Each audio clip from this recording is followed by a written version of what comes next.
प्रधानमंत्री मोदी क्या कुछ कह रहे हैं, आप सुनिए। ये लैब्स इंस्टीट्यूशंस हमारे साथ जुड़ते हुए जिन्हें ये लैब्स प्रदान किए जा रहे हैं। In October 2022, Prime Minister Narendra Modi inaugurated 5G services in India.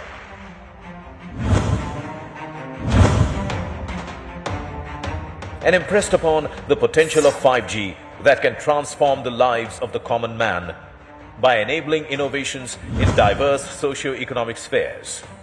To realize this, in March 2023, Prime Minister Narendra Modi emphasized the establishment of 100 5G labs. आने वाले समय में भारत 100 नई 5G लैब्स की स्थापना करने जा रहा है। इससे 5G से जुड़ी अपॉर्चुनिटीज, बिजनेस मॉडल्स और एम्प्लॉयमेंट पोटेंशियल को जमीन पर उतारने में बहुत मदद मिलेगी।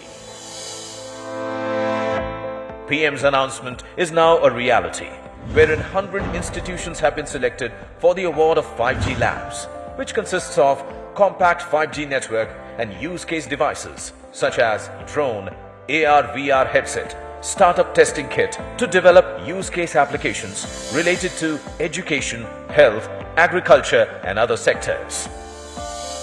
100 new 5G labs will act as testing cum breeding grounds for upskilling local innovators such as students and startups, and aid in developing new range of use case applications according to India's common man needs, further enabling India's ascent towards becoming the third largest economy in the world.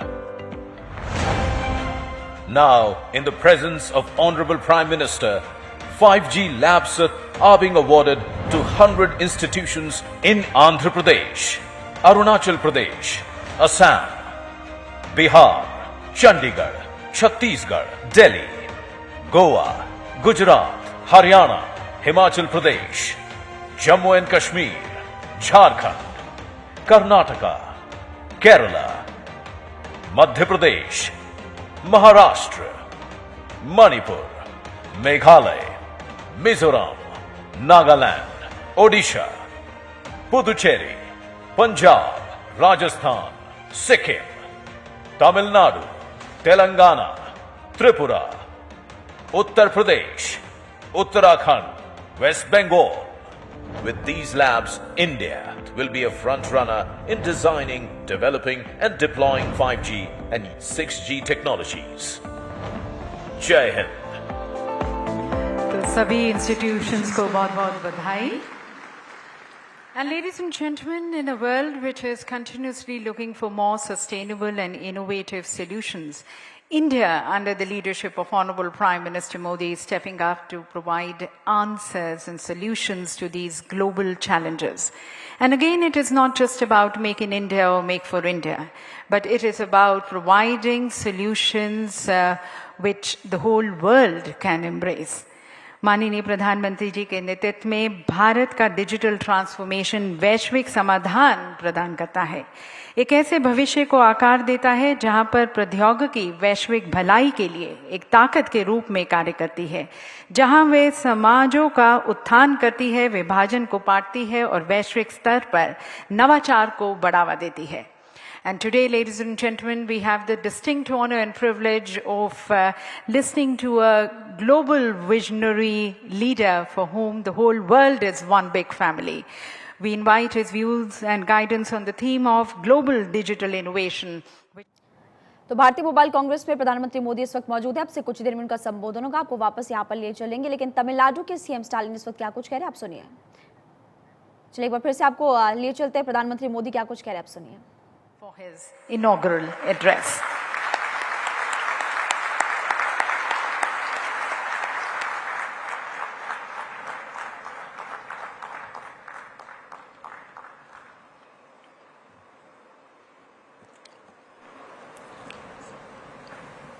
मंच पर उपस्थित केंद्र सरकार में मेरे साथी, mobile और telecom industry से जुड़े सभी महानुभाव, सम्मानित अतिथिगण, देवियों और सज्जनों, इंडिया मोबाइल कांग्रेस के इस 7वें एडिशन में आप सबके बीच आना अपने आप में एक सुखद अनुभव है। 21वीं सदी की तेजी से बदलती हुई दुनिया में ये आयोजन करोड़ों लोगों का भाग्य बदलने की क्षमता रखता है। एक समय था जब हम फ्यूचर की बात करते थे तो उसका अर्थ अगला दशक या 20-30 साल बाद का समय या फिर अगली शताब्दी होता था। लेकिन आज हर दिन टेक्नोलॉजी में तेजी से होते परिवर्तन के कारण हम कहते हैं the future is here and now.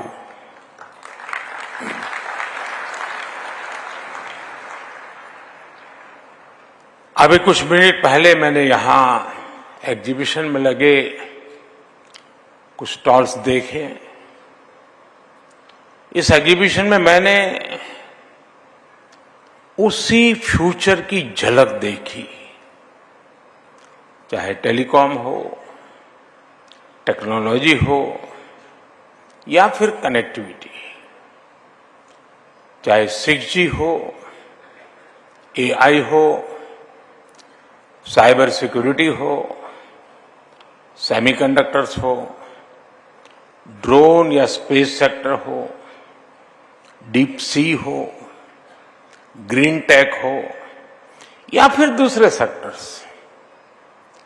आने वाला समय बिल्कुल ही अलग होने जा रहा है और ये हम सभी के लिए खुशी की बात है कि हमारी युवा पीढ़ी देश के भविष्य का नेतृत्व कर रही है, हमारी टेक रिवॉल्यूशन को लीड कर रही है। फ्रेंड्स, आपको याद होगा पिछले वर्ष हम यहां 5G रोल आउट के लिए इकट्ठा हुए थे। उस ऐतिहासिक कार्यक्रम के बाद पूरी दुनिया भारत को हैरत भरी नजरों से देख रही थी। आखिर भारत में दुनिया का सबसे 5G, fast 5G roll out हुआ था, लेकिन हम उस सफलता के बाद भी रुके नहीं। हमने 5G को भारत के हर नागरिक तक पहुंचाने का काम शुरू किया। यानी हम रोल आउट स्टेज से रीच आउट स्टेज तक पहुंचे।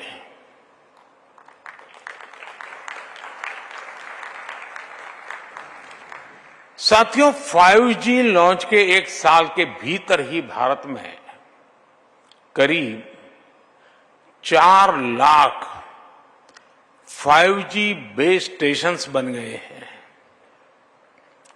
इनसे देश के 97% शहरों और 80% से ज्यादा पॉपुलेशन को कवर किया जा रहा है।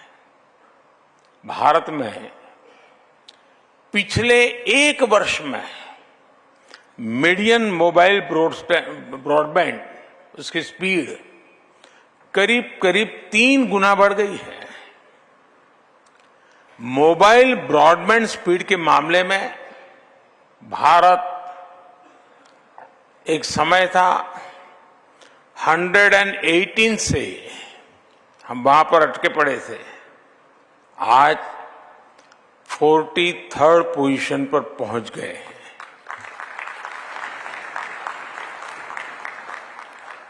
हम न सिर्फ भारत में तेजी से 5G का विस्तार कर रहे हैं, बल्कि 6G के क्षेत्र में भी लीडर बनने की दिशा में बढ़ रहे हैं।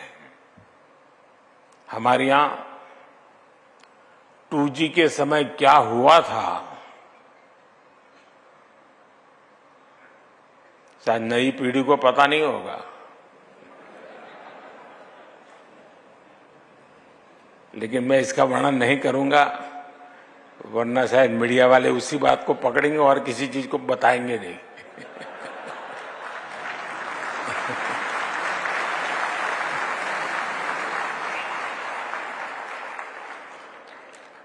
लेकिन ये जरूर कहूंगा कि हमारे कालखंड में 4G का विस्तार हुआ, लेकिन एक दाग भी नहीं लगा है।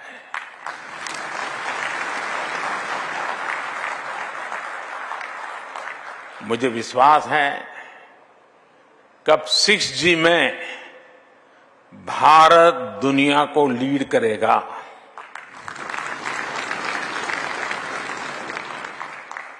और साथियों, इंटरनेट कनेक्टिविटी और स्पीड में सुधार सिर्फ रैंकिंग और नंबर से ही नहीं होते। इंटरनेट कनेक्टिविटी और स्पीड में सुधार ईज ऑफ लिविंग को भी बढ़ा देते हैं। जब इंटरनेट स्पीड बढ़ती है तो स्टूडेंट को अपने टीचर से ऑनलाइन कनेक्ट होने में और आसानी हो जाती है। जब इंटरनेट स्पीड बढ़ती है तो अपने डॉक्टर से टेलीमेडिसिन के लिए कनेक्ट करते वक्त मरीज को सीमलेस एक्सपीरियंस होता है। जब इंटरनेट स्पीड बढ़ती है तो टूरिस्ट को किसी लोकेशन तलाशने के लिए मैप्स का इस्तेमाल करने की परेशानी नहीं आती।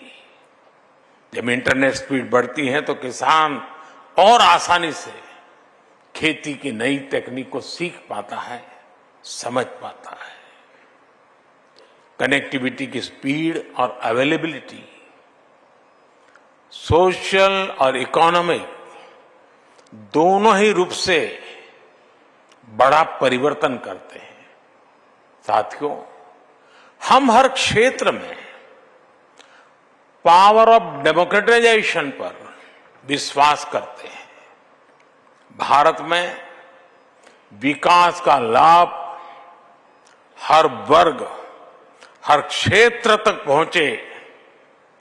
भारत में संसाधनों का सभी को लाभ मिले, सभी को सम्मानजनक जीवन मिले और सभी तक टेक्नोलॉजी का फायदा पहुंचे, इस दिशा में हम तेजी से काम कर रहे हैं। और मेरे लिए यही सबसे बड़ा सामाजिक न्याय है।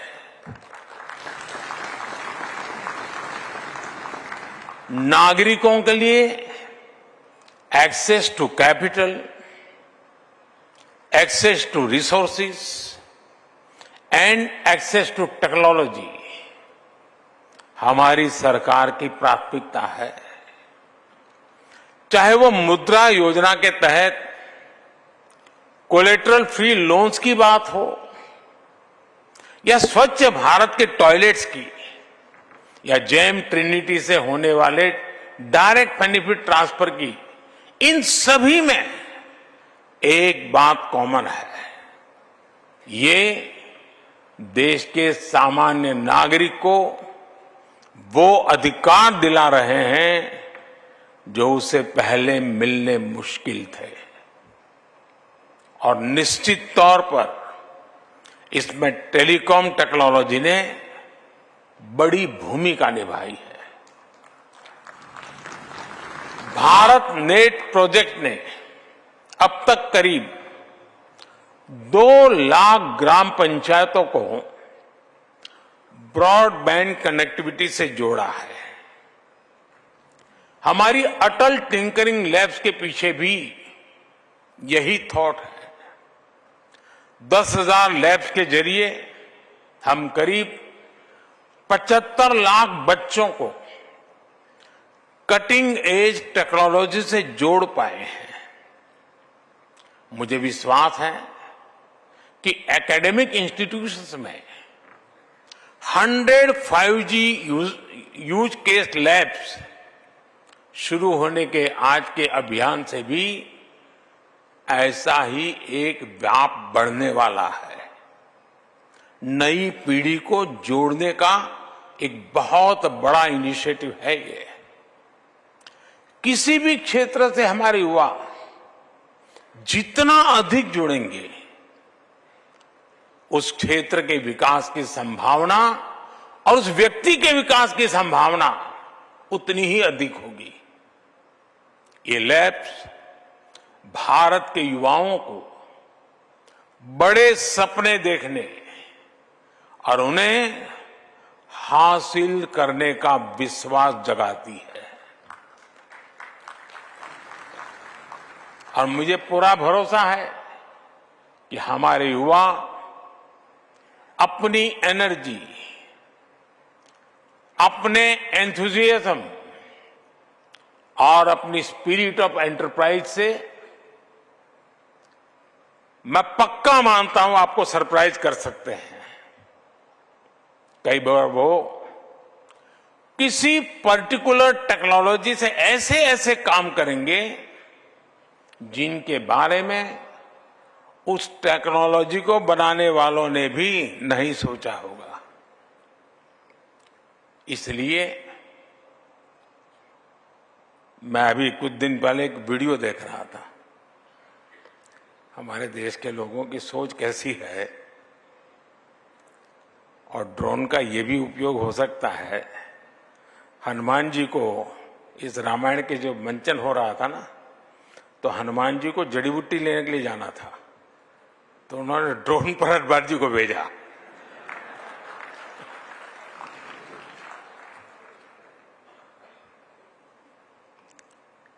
इसलिए ये अभियान हमारे नौजवानों में इनोवेशन कल्चर को बढ़ावा देने की दिशा में एक स्वागत योग्य कदम है। फ्रेंड्स, बीते कुछ वर्षों में भारत की सबसे महत्वपूर्ण सक्सेस स्टोरीज में हमारा स्टार्टअप इकोसिस्टम भी एक बहुत महत्वपूर्ण स्थान ले चुका है। तो यहां स्टार्टअप वाले क्या कर रहे हैं? बहुत कम समय में हमने यूनिकॉर्न्स की सेंचुरी लगाई है और हम दुनिया के टॉप 3 स्टार्टअप इकोसिस्टम में से एक बने हैं। –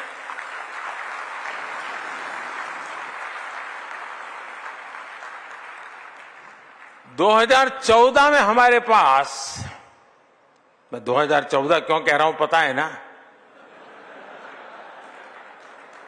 वो तारीख नहीं है, एक बदलाव है। –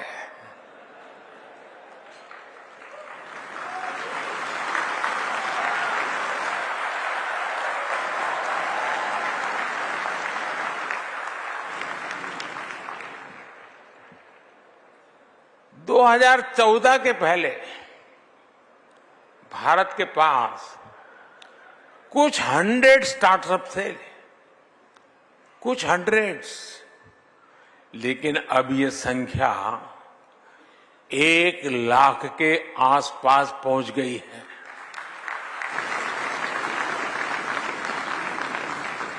ये भी बेहद अच्छा है कि स्टार्टअप को मेंटर और एनकरेज करने के लिए इंडिया मोबाइल कांग्रेस ने एस्पायर प्रोग्राम की शुरुआत की है। मुझे विश्वास है कि आपका एक कदम भारत के युवाओं की बहुत मदद करेगा। लेकिन साथियों, इस पड़ाव पर हमें ये भी याद रखना होगा कि हम कितना दूर आए हैं और इतना दूर किन परिस्थितियों के बाद आए हैं। आप 10-12 साल पहले के मोबाइल फोन्स को याद करिए। तब आउटडेटेड फोन की स्क्रीन घड़ी घड़ी हैंग हो जाती थी। ऐसा ही होता था ना? जरा बताइए ना। चाहे आप स्क्रीन को कितना भी स्वाइप कर लें, चाहे जितने भी बटन दबा लें, असर कुछ होता ही नहीं था। बराबर है ना? और ऐसी ही स्थिति उस समय सरकार की भी थी।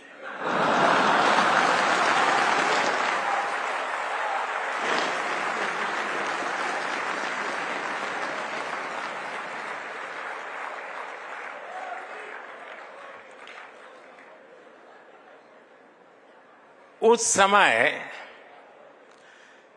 भारत की अर्थव्यवस्था का, या कहें या तब की सरकार ही हैंग हो गए वाले मोड में थी।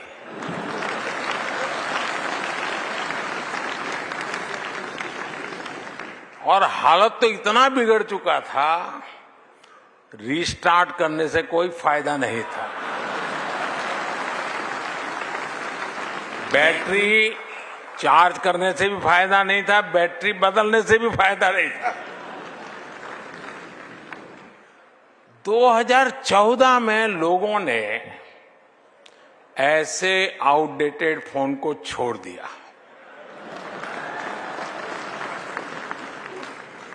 और अब हमें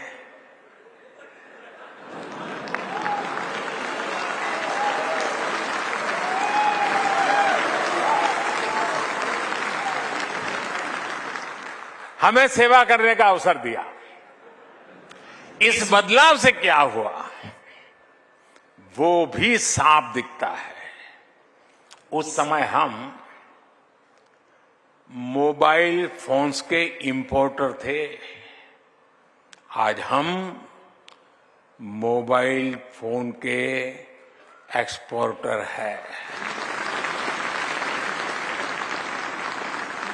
तब मोबाइल मैन्युफैक्चरिंग में हमारी प्रेजेंस ना के बराबर थी, लेकिन आज हम दुनिया के दूसरे सबसे बड़े मोबाइल मैन्युफैक्चरर है।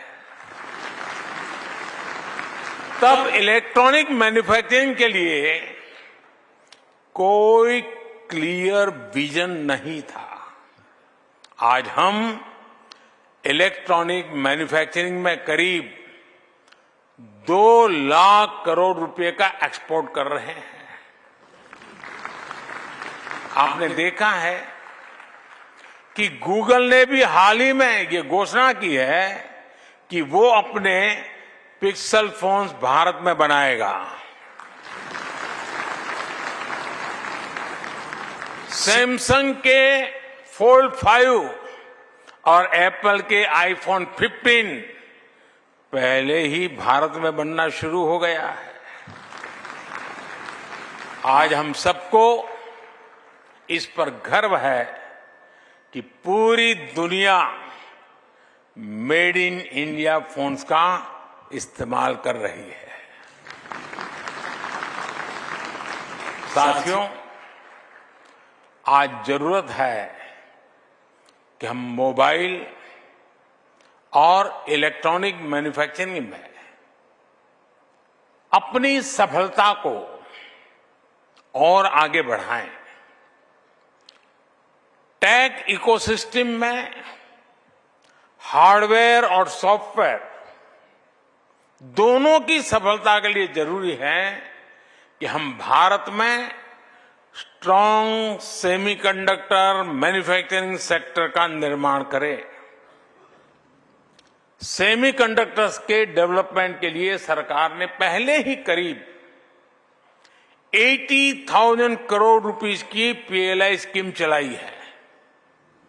आज विश्व भर की सेमीकंडक्टर कंपनियां भारतीय कंपनियों के साथ मिलकर सेमीकंडक्टर असेंबली और टेस्टिंग फैसिलिटीज में इन्वेस्ट करना शुरू कर दिया है। भारत का सेमीकंडक्टर मिशन सिर्फ अपनी डोमेस्टिक डिमांड ही नहीं, दुनिया की जरूरत पूरी करने के विजन पर आगे बढ़ रहा है। साथियों, विकासशील देश से विकसित देश होने के सफर को अगर कोई और तेज करता है तो वो है टेक्नोलॉजी।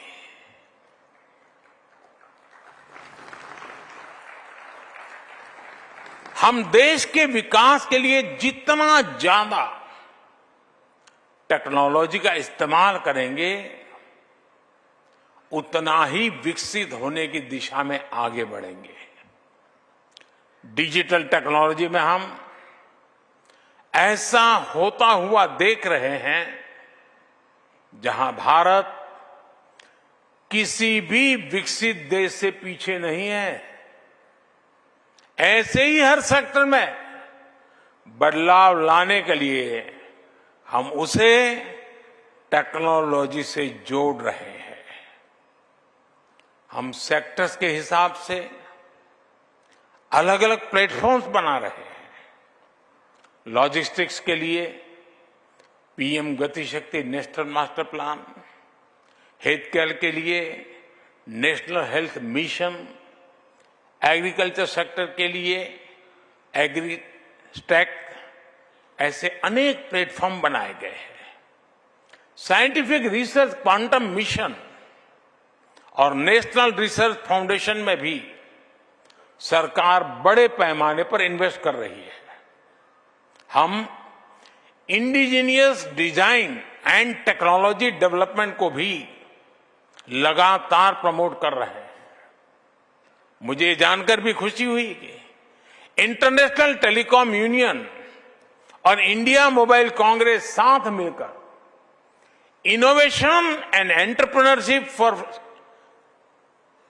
एसडीजीज विषय पर एक इवेंट कर रहे हैं। साथियों, इन सारे प्रयासों के बीच एक बहुत ही इंपॉर्टेंट एस्पेक्ट है जिसकी तरफ मैं आपका ध्यान ले जाना चाहता हूं।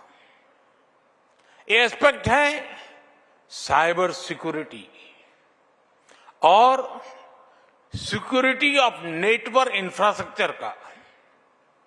आप सभी ये जानते हैं कि साइबर सिक्योरिटी कॉम्प्लेक्सिटी का क्या है और इसके क्या दुष्परिणाम हो सकते हैं। G20 समिट में भी इसी भारत मंडपम में साइबर सिक्योरिटी के ग्लोबल थ्रेट पर गंभीर चर्चा हुई। साइबर सिक्योरिटी के लिए पूरी मैन्युफैक्चरिंग वैल्यू चेन में आत्मनिर्भरता बहुत जरूरी है, चाहे हार्डवेयर हो, सॉफ्टवेयर हो या कनेक्टिविटी।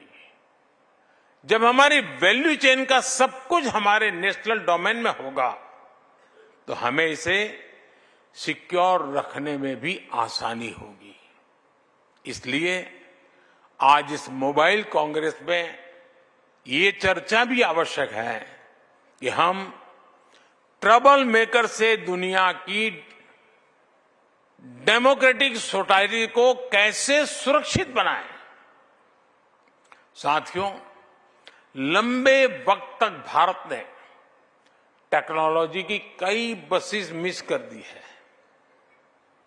इसके बाद वो समय भी आया जब हमने ऑलरेडी डेवलप टेक्नोलॉजी में अपना टैलेंट दिखाया।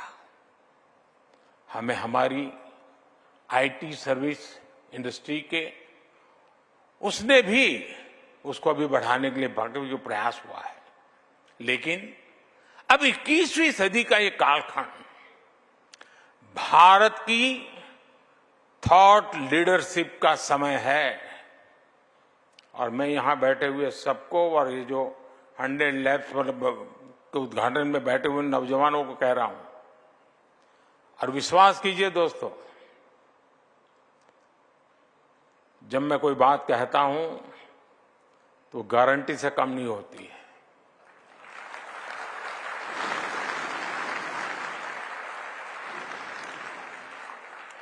और इसीलिए मैं थॉट लीडर्स वाली बात कर रहा हूं। थॉट लीडर्स एक नए डायमेंशन बना सकते हैं जिसे बाद में दुनिया फॉलो करे। हम कुछ डोमेन्स में थॉट लीडर बने भी हैं, जैसे यूपीआई हमारी थॉट लीडरशिप का परिणाम है जो आज डिजिटल पेमेंट सिस्टम में पूरी दुनिया का नेतृत्व कर रहा है। इवन कोविड के समय हमने कोविन का जो इनिशिएटिव लिया था, आज भी विश्व उसकी चर्चा करता है। ऐसा वक्त है कि हमें टेक्नोलॉजी के एक्सीलेंट एडॉप्टर और इम्प्लीमेंटर्स के साथ साथ टेक्नोलॉजी का थॉट लीडर भी बनना ही होगा। भारत के पास यंग डेमोग्राफी की ताकत है, वाइब्रेंट डेमोक्रेसी की ताकत है। मैं इंडिया मोबाइल कांग्रेस के लोगों, खासकर इसके युवा सदस्यों को आमंत्रित करता हूं कि वह इस दिशा में आए, आगे बढ़े। मैं आपके साथ हूं। आज एक ऐसे समय में जब हम विकसित भारत बनने की दिशा में आगे बढ़ रहे हैं, थॉट लीडर्स के रूप में आगे बढ़ने का ये ट्रांजिशन पूरे सेक्टर में क्रांतिकारी परिवर्तन ला सकता है। और मुझे विश्वास है, और ये मेरा विश्वास आप लोगों की क्षमता के कारण है, मेरा विश्वास आपके सामर्थ्य पर है, आपकी क्षमता पर है, आपके समर्पण पर है। और इसलिए मैं कहता हूं कि ये हम कर सकते हैं, जरूर कर सकते हैं। फिर एक बार आपको बहुत बहुत शुभकामनाएं। और मैं देश के, दिल्ली के, अगल बगल के इलाके के नौजवानों से आग्रह करूंगा कि वो भारत मंडपम में आए और ये जो एग्जीबिशन लगा है, जिसकी टेक्नोलॉजी में रुचि है, टेक्नोलॉजी भविष्य में जीवन में कैसे नए नए क्षेत्रों को छूने वाली है, उसको समझने के लिए ये बहुत बड़ा अवसर है। मैं सबसे आग्रह करूंगा, मैं सरकार के सभी विभागों से भी आग्रह करूंगा कि उनकी जो टेक्नोलॉजी की टीम हो वो भी यहाँ आकर इन चीजों को देखे। फिर एक बार आप सबको बहुत बहुत शुभकामनाएं। धन्यवाद। और देखिए, ये लगातार तस्वीर आपको दिखा रहे हैं प्रधानमंत्री नरेंद्र मोदी का संबोधन आप सुन रहे थे। तमाम बातें प्रधानमंत्री मोदी कहते हुए नजर आए। एक साल में 5G की जो शुरुआत की गई है और जिस तरह से टेक्नोलॉजी को लेकर भारत लगातार विकास के पथ पर चल रहा है, उसको लेकर के प्रधानमंत्री नरेंद्र मोदी जानकारी देते हुए नजर आए। और क्योंकि देखिए, एग्जीबिशन प्रधानमंत्री मोदी ने खुद देखी थी, समझते हुए नजर आए थे, क्या क्या नवाचार हो रहे हैं वो समझते हुए प्रधानमंत्री मोदी नजर आए थे। और ऐसे के अंदर संबोधन भी अपने आप में बेहद खास हो जाता है, क्योंकि तमाम मेहमानों की मौजूदगी है भारत मंडपम की ये लाइव तस्वीर। और उसके साथ में ये भी 5 तस्वीरें हम आपको कार्यक्रम के दिखा रहे हैं, जिसके जरिए आप समझ पाएंगे पूरे कार्यक्रम को। पीएम मोदी का 5G मंत्र। और देखिए, भारतीय मोबाइल कांग्रेस में पीएम मोदी की मौजूदगी रही थी। उद्घाटन सबसे पहले प्रधानमंत्री मोदी का किया गया। अभी 5 तस्वीर आपको बताते हैं। सबसे पहली तस्वीर, मोबाइल कांग्रेस का उद्घाटन करते प्रधानमंत्री मोदी नजर आए। उसके बाद में प्रोजेक्ट को समझा गया, यानी कि देखिए, सबसे पहले प्रधानमंत्री मोदी वहां पर पहुंचे, रिबन काट कर उद्घाटन किया गया। और उसके बाद में आकाश अंबानी की, क्योंकि देखिए मौजूदगी बनी हुई थी और आकाश अंबानी आपको दूसरी तस्वीर में समझाते हुए नजर आएंगे इस एग्जीबिशन को, इस टेक्नोलॉजी को, क्योंकि टेक्नोलॉजी के क्षेत्र में जो लगातार नवाचार हम कर रहे हैं, आगे जो हम बढ़ रहे हैं, विकास जो लगातार देखने को मिल रहा है, वही समझाते हुए आकाश अंबानी दूसरी तस्वीर में नजर आएंगे। अब हम देखिए जिक्र करते हैं तीसरी तस्वीर का, जहां पर प्रधानमंत्री मोदी का स्वागत किया गया। यानी कि देखिए मंच पर जो प्रधानमंत्री मोदी जा रहे थे, पहुंच रहे थे, तब किस तरह से स्वागत किया गया और पीएम मोदी ने जायजा भी लिया। चौथी तस्वीर आपके सामने, प्रधानमंत्री मोदी ने किस तरह से पूरी एग्जीबिशन का जायजा लिया, समझने का प्रयास किया। उसके बाद में मंच पर जब प्रधानमंत्री मोदी की मौजूदगी थी, संबोधन जब प्रधानमंत्री मोदी का सुनने को मिला था, वो तस्वीरें, पांचवी तस्वीर आप देख पाएंगे और इससे इन 5 तस्वीरों के माध्यम से ये पूरा कार्यक्रम आप समझ पाएंगे, 3 दिवसीय जो कार्यक्रम है।